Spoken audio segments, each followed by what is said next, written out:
Elise is in Buffalo, New York. Hi, Elise. How are you? Hey, Dave. Can y'all hear me? Absolutely. What's up? Yeah, so I, first of all, huge fan of both you and Ken. Love the Ramsey Network.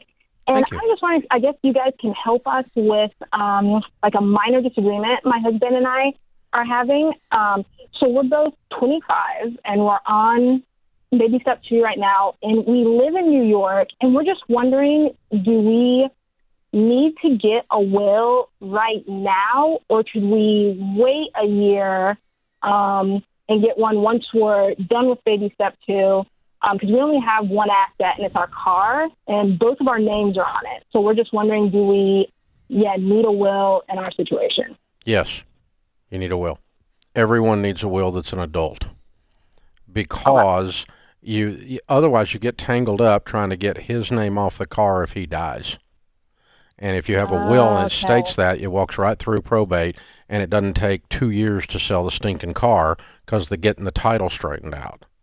The will does that. Okay. The will gives the court clear instructions on that.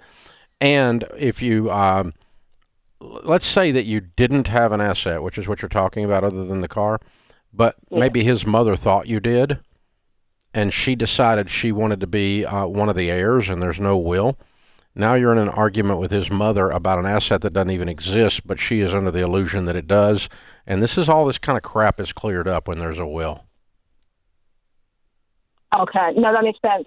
Thank you. It's worth the, you don't need an expensive, detailed estate plan, but it's worth going to mamabearlegalforms.com, spending $100, and, you guys have a very clear thing then. And the other thing that is, if both of you die, what happens?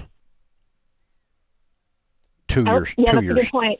2 year stuff. And so what you get, an inexpensive way to do a will, and especially in your situation, is what's called a mirror image will. That says, this is what happens if he dies, this is what happens if she dies, and the exact same thing happens if we both die in both wills.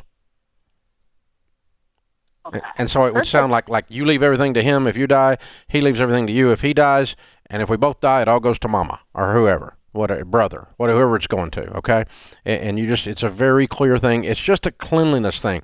And it's not probably going to change your life except if somebody passes away, but it will lower the hassle factor by 1,000%. And that's what you run into.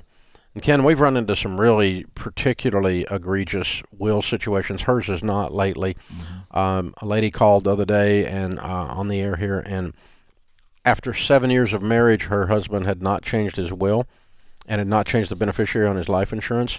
And so her husband died, and they've got 2 kids, and all the money went to his dad. Oh, no. The good news was his dad, being grandpa, says, I'm going to give it all back to you, but they were trying to figure out how to do that without the tax problems that creates. Right. And so it's just one of these subjects that nobody wants to talk about and everybody has to talk about.